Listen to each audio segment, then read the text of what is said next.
வேண்டாம் வேண்டாம் அப்படின்னு நான் எவ்வளவோ சொல்லியும் இவன் கேட்கல.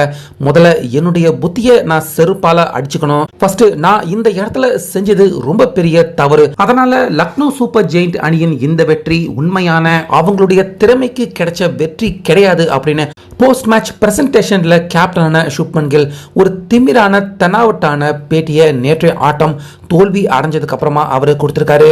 சோ இதுல மிக மிக முக்கியமா கன்சிஸ்டன்டா நல்லா பேட்டிங் பண்ணிக்கிட்டு வந்த நம்ம தமிழக பிளேயர் சாய் சுதர்ஷன் அவரை ரொம்ப கோபமா திட்டிருக்காரு கில் போஸ்ட் மேட்ச் பிரசன்டேஷன்ல. அதாவது 236 அப்படிங்கிறது ரொம்ப பெரிய டார்கெட். நிச்சயமா அந்த ரன்னை சேசிங் பண்றது ரொம்ப கடினமான விஷயம்.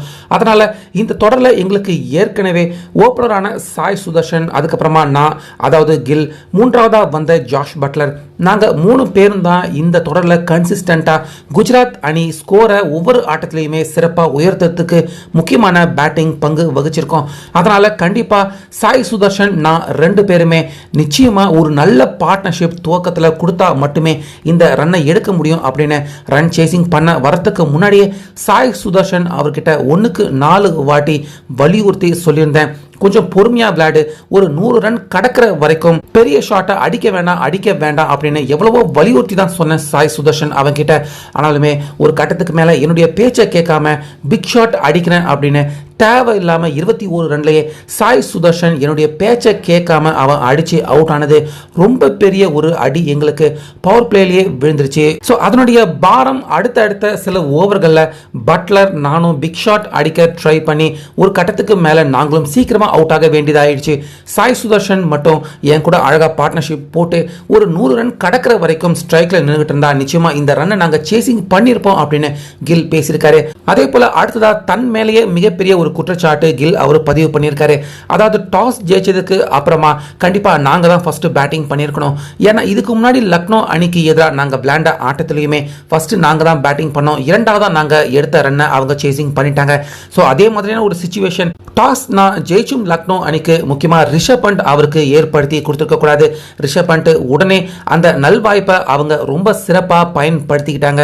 ஆனாலுமே ரிஷப் பண்ட் இந்த ஆட்டத்தில் சீக்கிரமா இறங்கி அவருடைய திறமையான பேட்டிங்கை வெளிப்படுத்திருக்கலாம். ஆனாலுமே ரிஷப் பண்ட் அவருக்கு கிடைச்ச நல்ல வாய்ப்பை அவர் தவற விட்டுட்டாரு அப்படின்னு ரிஷப் பண்ட் அவரை விமர்சனம் செஞ்சும் கில் அவர் பேசியிருந்தாரு. சோ ஆக மொத்தம் மிச்சல் மார்ஷ் உண்மையாகவே அவர் அபாரமா விளையாண்டாரு. அவர் அடிச்சு கொடுத்த அந்த ஒரே ஒரு செஞ்சுரி, அந்த ஒரே ஒரு செஞ்சுரியை வச்சுக்கிட்டு இந்த ஆட்டத்தை லக்னோ அணி தோல்வி அடைய வேண்டிய இந்த ஆட்டத்துல அவங்க ஜெயிச்சிட்டாங்க. இல்லனா கண்டிப்பா இந்த ஆட்டத்துல ஒரு 200 பிலோ ஸ்கோர் நிச்சயமா லக்னோ அணி அவங்க எடுத்திருந்தாங்கன்னா கண்டிப்பா இந்த ஆட்டத்துல நாங்க ஜெயிச்சிருப்போம். மிச்சல் மார்ஷ் அப்படிங்கிற ஒரு தனி நபரால இந்த மேட்ச்ல லக்னோ அணி அவங்க வெற்றி அடைஞ்சிருக்காங்க. மற்றபடி போலிங்லயோ மற்ற பெருசா பேட்டிங்லயோ லக்னோ அணி சொல்லிக்கிற மாதிரி இந்த ஆட்டத்துல அவங்க எதுவும் சிறப்பா விளையாடல அப்படின்னு ஒரு ஆணவமான பேச்சு, ஒரு திமிரான பேச்சு. இந்த ஆட்டம் தோல்வி அடைஞ்சிருந்தாலும் கில் இந்த ஆட்டம் லக்னோ அணி அவங்க ஜெயிக்கக்கூடிய ஒரு ஆட்டம் கிடையாது, கண்டிப்பா நாங்க ஜெயிக்க வேண்டிய ஆட்டம் தான் அப்படின்னு பண்ட் அவரை விமர்சனம் செஞ்சும், அதே போல மிச்சல் மார்ஷ் அப்படிங்கிற ஒரு தனி மனிதன் அவருடைய செஞ்சுரியால மட்டுமே இந்த ஆட்டத்துல லக்னோ அணி அவங்க ஜெயிச்சிருக்காங்க, அது ஒண்ணு மட்டுமே நாங்க தோல்வி அடையறதுக்கு முக்கியமான காரணம் அப்படின்னு கில் இந்த விஷயங்களை போஸ்ட் மேட்ச்ல அவர் பேசியிருந்தாரு.